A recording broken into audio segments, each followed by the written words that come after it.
está el monumento Artigas, había una gran palmera cuando Wilson Ferreira Aldunate llegó aquí a Melo en 1921. La plaza tenía un poco menos de cemento, pero hay algo cuya falta seguramente es uno de los recuerdos que tiene con mayor nostalgia atesorados en su memoria Wilson Ferreira Aldunate. Acá habían 4 diagonales llenas de naranjos que los niños de la zona venían a recoger cada mañana. Sí, la Plaza de Melo tenía la virtud de que podía ser solamente la Plaza de Melo. Es decir, no era una plaza transferible. La tragedia, no solamente de Melo, sino del país entero, es que empezaron a hacer cosas intercambiables. Y le hicieron esta plaza que cabe en cualquier lugar de la República. Perdió individualidad, carácter. La plaza tenía 4 diagonales con naranjos. Y después talaron un día los naranjos porque dijeron que los niños robaban las naranjas. Ahora no precisan robarlas, no pueden porque no hay. Las naranjas eran muy malas, pero le daba a la plaza, cuando llegaba a la estación, un olor a azahares que conservo, que asocio a mis recuerdos más viejos. Usted llega aquí cuando tenía 2 años de edad, viene de Nico Pérez junto con sus padres y su hermano. Seguramente los recuerdos de Nico Pérez a los 2 años deben estar muy esfumados, pero de algún modo Nico Pérez y Melo tienen que ver con la opción política que luego elegirá para el resto de su vida.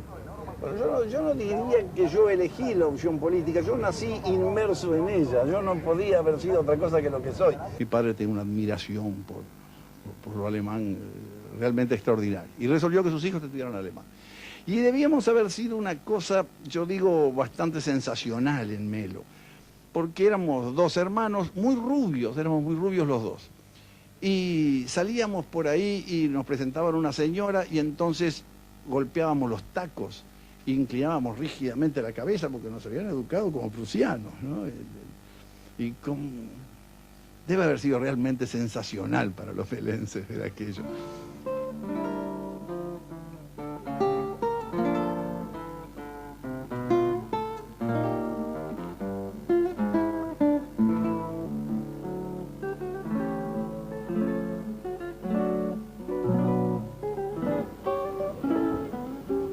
Doña Fortuna Aldunate y el doctor Juan Francisco Ferreira deben haberse sentido muy orgullosos de su hijo Wilson Ferreira, porque en el año 26, según consta aquí en la matrícula 2981 de la Escuela de Primer Grado de Melo, aquel niño fue promovido con 5 en aplicación y 5 en conducta.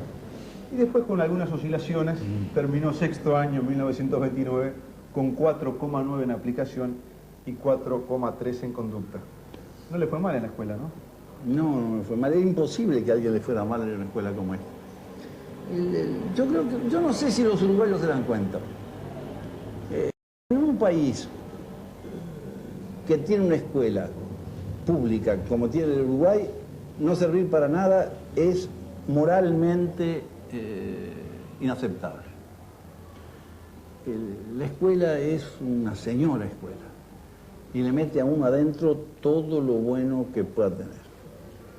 Porque no solamente forma intelectualmente, sino que también condiciona moralmente y sitúa al niño en el ambiente en que debe moverse luego como ciudadano, como hombre, en contacto con muchachos de todas las zonas del departamento, de todas las condiciones económicas y sociales, y donde no hay más distinción.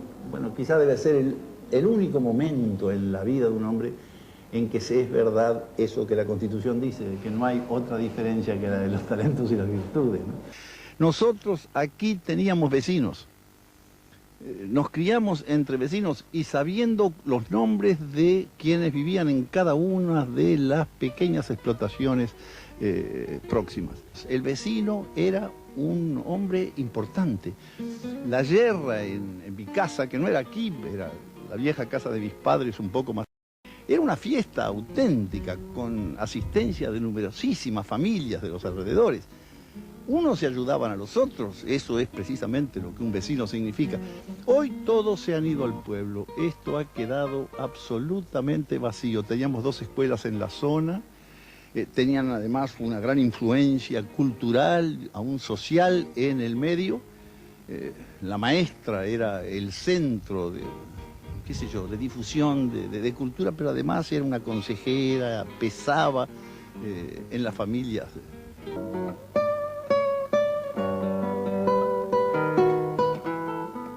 Para mí, Puntas de la Sierra, que es toda esta zona, ¿no? Todo este paraje, está asociado a los momentos quizá más señalados de mi vida. Yo estaba aquí, no en esta casa, pero sí en lo que es hoy casa de mi hermano, aquí al lado, en Puntas de la Sierra, cuando me ofrecieron hace exactamente un tercio de siglo la candidatura a diputado por Colonia, donde se inicia una de las etapas que recuerdo con más cariño, pero además toda mi vida política.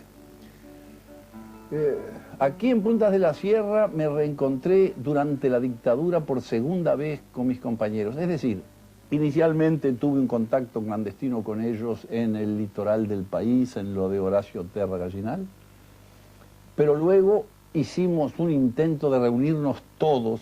Era una actitud que tenía, qué sé yo, fundamentalmente el carácter de un símbolo, porque podíamos habernos reunido fácilmente del otro lado de la frontera en el Brasil. Sin embargo, quisimos que fuera en nuestra propia patria. Una reunión clandestina. Una reunión clandestina, pero que tenía el significado de dar un cierto mensaje de aliento a los compañeros. Yo nunca me sentí más importante, sinceramente. Creí que con 8 o 10 guardias civiles, quizás con una pareja alcanzaba, pero me encontré con una movilización de la totalidad de las Fuerzas Armadas. Dígame una cosa, y después de haber dicho lo que usted decía de los militares, ¿esperaba un recibimiento distinto? Bueno, yo creo que no incidió para nada lo que yo pude haber dicho o dejado de decir. Estaba en el esquema acordado que yo fuera a la cárcel y en las condiciones en que fui.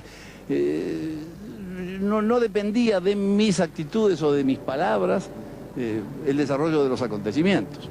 Yo siempre supe que sería aprisionado en el momento de llegar al país y que sería puesto en libertad en el momento mismo en que ya no fuera necesario mantenerme detenido. Es decir, realizadas las elecciones, mi duda es si demorarían 48 o 72 horas. Y si hubiera venido el Uruguay en marzo, aceptando la invitación del doctor Valle, ¿cree que lo único que hubiera pasado distinto era que la prisión iba a ser más larga? Y naturalmente, porque tenía que ser hasta 3 días después de las elecciones, de manera que eso no dependía de mí.